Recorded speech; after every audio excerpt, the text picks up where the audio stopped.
کیا آپ جانتے ہیں کہ چند جرائم ایسے ہوتے ہیں جن کی شدت اور پیچیدگی نہ صرف ایک شہر بلکہ پورے ملک کو ہلا دیتی ہے؟ مجرم ایسے کہ جن کی حرکتیں خبروں کے صفوں سے کہیں آگے سوشل میڈیا کی بحثوں میں گھومتی رہتی ہیں، اور جب ان کے انجام پر پردہ اٹھتا ہے تو ہر طرف دو قسم کی آوازیں اٹھتی ہیں: خیرت اور خوف۔ آج کی اس ویڈیو میں ہم بات کریں گے تازہ ترین 5 ایسے واقعات کی جنہوں نے پاکستان کو مچر کر رکھا ہے۔ جرائم جن کا اثر عام آدمی کی زندگی پر براہ راست ہوا ہے اور جن کے ملزمان یا تو گرفت میں آ چکے ہیں یا تاحال فرار ہیں۔ یہ ویڈیو خصوصی ہے اگر آپ کو انسانی المیہ، مجرم کی حقیقت اور انصاف کی جنگ پسند ہے تو یہ سلسلہ آپ کے لیے ہے۔ کیس نمبر 1، ثنا یوسف کا قتل۔ ثنا یوسف عمر 17 سال، ٹک ٹاک انفلوئنسر جنہوں نے پاکستان میں خواتین کی تعلیم اور ثقافتی شناخت کے موضوع پر مختصر ویڈیو بنائی۔ 2 جون 2025 کی شام ان کے گھر میں ان کا کزن عمر حیات آیا۔ ثنا یوسف نے انکار کیا تو وہ واپس گیا، مگر بعد میں لوٹ آیا اور قریب سے 2 گولیاں چلا کر اسے ہلاک کر دیا۔ 24 گھنٹوں کے اندر عمر خیاط کو فیصل آباد سے گرفتار کیا گیا۔ سی سی ٹی وی فوٹیج اور موبائل ڈیٹا استعمال کیا گیا۔ قتل میں استعمال ہونے والی بندوق بھی برآمد ہوئی اور متاثرہ کی موبائل فون اور دیگر شواہد ضبط کیے گئے۔ اس واقعے نے پورے ملک میں بحث چھیڑ دی کہ کس طرح نوجوان کی زندگی خطرات سے دوچار ہو جاتی ہے اور سوشل میڈیا انفلوئنسر کی جانیں کتنی جلدی خطرے میں پڑ سکتی ہیں۔ شناخت، عزت، شخصیت کی شناخت سب موضوع بحث پر ہے۔ اس موضوع پر ہمارے چینل پر پوری تفصیل سے ویڈیو ہے، آپ اسے دیکھ سکتے ہیں۔ اس میں ایسے انکشاف کیے گئے ہیں شاید آپ نے پہلے کبھی نہ سنے ہوں۔ کیس نمبر 2، جعفر ایکسپریس۔ جعفر ایکسپریس جو کوئٹہ سے پشاور کی راہ پر تھی، کو بلوچستان لبریشن آرمی BL نے 11 مارچ 2025 کو ہائی جیک کیا۔ تقریباً 380 مسافروں سے بھرا یہ ٹرین راستے میں حملہ آوروں نے دھماکے کیے، ٹریک تباہ کیے اور بعد میں بندوقیں چلائی۔ بہت سے افراد زخمی ہوئے، تقریباً 38 متعدد ہلاک بھی ہوئے۔ اس حملے نے نہ صرف سیکورٹی خدشات بڑھا دیے بلکہ عوام میں ٹرانسپورٹ سسٹم پر اعتماد کم ہوا۔ ریاستی مشنری نے جواب دیا، تحقیقات شروع ہوئیں اور سیکورٹی اقدامات مزید سخت کیے گئے۔ اگر اس کی اندرونی خبریں سننا چاہتے ہیں تو کمنٹ سیکشن میں بتائیے گا، ہم اس پر بھی مکمل ویڈیو بنا دیں گے۔ کیس نمبر 3، کراچی میں جرائم کی یلغار۔ 2025 کے پہلے 5 مہینوں میں کراچی میں تقریباً 26,500 جرائم کی وارداتیں رپورٹ ہوئیں۔ موٹر سائیکل چوری اور اسنیچنگ کی تعداد 17,994 سے زائد، گاڑیوں کی چوری 684 سے زائد، موبائل فون چھینا جانا، لاکھوں روپے کا نقصان، اغوا برائے توان اور بطخوری کے واقعات شامل ہیں۔ شہری شدید خوف اور مایوسی میں ہیں۔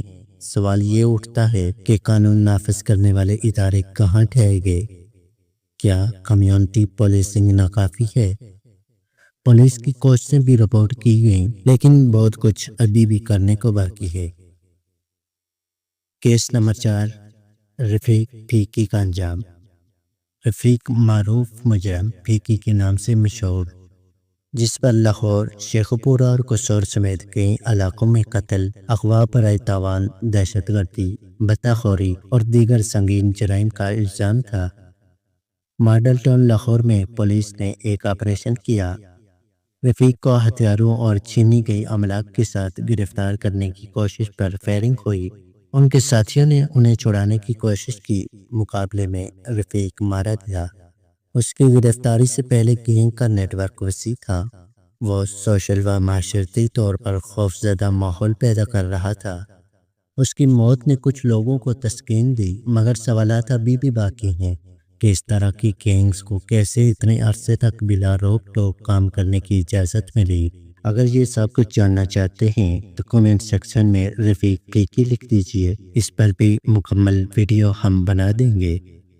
اپڈیٹ نمبر 5 آئی سٹی پولیس اسلام آباد پولیس نے 2025 میں 15 ایسے ہائی پروفائل قتل کیس حل کیے جن میں ثنا یوسف کا کیس اور ایک معروف تجزیہ کار سردار فہیم کا قتل بھی شامل تھا۔ ان کیسز میں نہ صرف ملزمان گرفتار ہوئے بلکہ تفتیش میں تیز رفتاری دکھائی گئی۔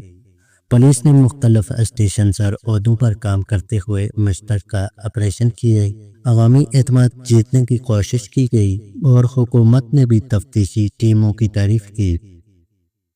قانون نافذ کرنے والے اداروں کی کمزوری: اکثر جرائم یا تو دیر سے رپورٹ ہوتے ہیں یا تفتیش میں تاخیر ہوتی ہے، شواہد ضائع ہو جاتے ہیں، گواہ دباؤ کا شکار ہو جاتے ہیں۔ عزت خانہ، ذاتی دشمنی، مذہبی یا قبائلی تقدس، یہ عوامل اکثر جرائم کو چھپاتے ہیں یا متاثرین کو انصاف دلانے سے روکتے ہیں۔ رقوم، طاقت، اثر و رسوخ، یہ سب عناصر جرائم کو پروان چڑھاتے ہیں۔ بدناخوری، اسمگلنگ، گینگ وار، قاتلانہ حملے، ان سب میں رابطے ہیں۔ جہاں پولیس و قانون نافذ کرنے والے فوراً حرکت میں آئے، جیسے ثنا یوسف کے کیس میں، وہیں دیگر علاقوں میں کیسز طویل عرصے تک التوا کا شکار ہیں۔ یہ واقعات اس بات کا ثبوت ہیں کہ جرم اور انصاف کی جنگ روز محشر نہیں ہے۔ ہر واقعہ، ہر کیس، ہر متاثرہ انسان ایک کہانی ہے جس کا انجام ہونا ضروری ہے۔ تبدیلی ممکن ہے اگر ہم مجرموں کو چھپنے کی جگہ نہ دیں، اگر پولیس فورس میں شفافیت ہو، فوراً کارروائی ہو، گواہوں کے تحفظ کا بندوبست ہو اور انصاف کی راہ ہموار ہو۔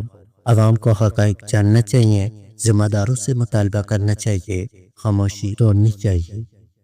اگر آپ نے آج تک سوچا یہ کیس صرف خبروں کا حصہ ہے تو اب جان لیجئے کہ یہ ہمارے معاشرے کی آئینہ دار عکاسی ہے۔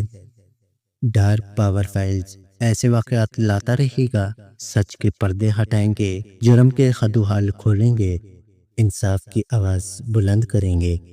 اگر آپ چاہتے ہیں کہ ہر کیس کی پوری تفتیش اور انکشاف ویڈیو کی صورت ہو، نیچے کمنٹ سیکشن میں بتائیے گا۔ چینل سبسکرائب کیجئے، بیل آئیکن دبائیے تاکہ اگلی ویڈیو آپ کو بر وقت مل جائے۔ تو ملتے ہیں بہت جلد ایک ایسی ہی نئی ویڈیو کے ساتھ، تب تک کے لیے اپنا خیال رکھیے گا۔ اللہ نگہبان۔